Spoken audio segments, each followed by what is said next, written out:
All right, a video today taking a look at U.S. Vice President J.D. Vance is to speak at the Bitcoin 2025 conference. Super bullish. Last year, Donald Trump himself, the president, spoke. Well, it was before he was president. Spoke at the Bitcoin conference in Las Vegas. And this year, our vice president, J.D. Vance, will be speaking. So super bullish. He's the first sitting vice president in the history of the United States to publicly voices support for Bitcoin, and he'll be talking there. If anybody's going, let me know. I will not be attending. Would love to, but cannot make it. Maybe next year. So taking a look at the price of Bitcoin today, we're sitting at 104,000. Saw a pump up to 105 something, 105.9. We are within striking distance of all-time highs. All-time highs sitting at just a little over 109. I think we got a 109. So one nice candle, and we are going to be looking at new all-time highs. I think it's coming. I think it's coming in May, but we'll see. Taking a look here. President, just another article about Vice President Vance going to speak at the conference. So in other news, Celsius founder Alex Mashinsky gets 12 years in prison for crypto fraud. My deepest condolences to anyone who got tied up in the Celsius or BlockFi kind of bullshit. That's really unfortunate. If you lost money in that, I feel for you. But here's some justice being served to this guy.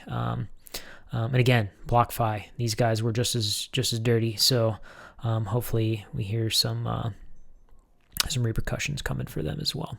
Let's take a look at some of the altcoins. So taking a look at ADA sitting at 83 cents on the day, seeing a nice pump coming out of the tariff lows where he hit about 50 cents. So up about 33 cents since those lows just at the beginning of last month. Pretty wild. ADA looking good. I think ADA has a lot more room to grow.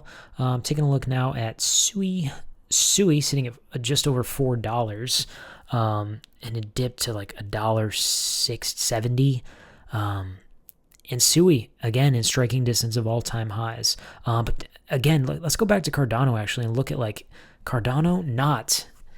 let's look at the weekly.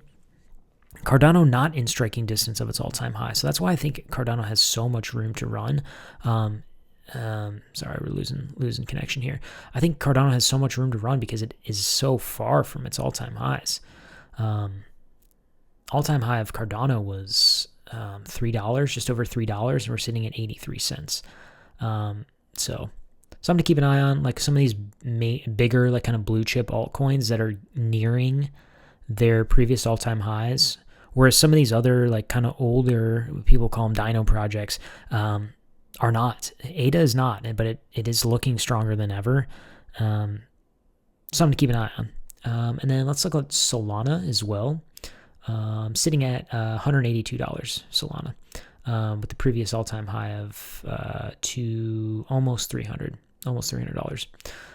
So looking good, Solana looking good. A couple other news stories here today. Tether backed 21 Capital purchases $458.7 million worth of Bitcoin.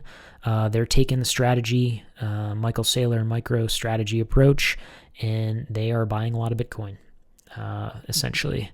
They bought 4,812 Bitcoin. The firm is led by Jack Mahler. He already has a sizable $3.6 billion worth of Bitcoin in their treasury. So they're stacking sats, hardcore. The stock market today, the S&P 500 turned positive on the year. So the first time since February, positive on the year. So all this, the tariff talk and the dips and recession, turned positive, so things are looking okay there. Sorry, we lost our news story here. Gonna access our account real quick. Oh my gosh. That's all right. So next story. Speaking of the S&P 500, Coinbase is the first and only crypto firm to join the S&P 500. Super bullish if you're holding Coinbase stock. That'll probably do well. I haven't looked at it. I know it's up. I did look at it earlier today. I don't have updated numbers, but it is up. Coinbase stock is up, and will probably continue to go up. Super bullish. Brian Armstrong leading the way there as the CEO. In other news here, this is the big news, really. U.S. and China agree to temporarily slash tariffs to diffuse the trade war. So, seeing some cuts on the tariffs, at least temporarily. I think they agreed to a 90-day halt on some of those tariffs, cutting back. So Chinese imports to 30%, while China lowers its import duty on American goods to 10%. And we were sitting at 145% and 125%. So big cuts, really diffusing some of the concerns that people have had there. So great. That's kind of the news. Just for the last couple days, haven't been able to make a video in a while, so wanted to hop on here and talk about some of the main stuff. Again, Bitcoin looking poised, to hit new all-time highs. I don't think 109 is the all-time high. We could see some pullbacks from here, honestly, or maybe some boring price action for a few days. But I think new all-time high in May, if not May, June. But we'll see. We'll keep an eye on it. Thank you guys so much for listening. Appreciate y'all. Take care.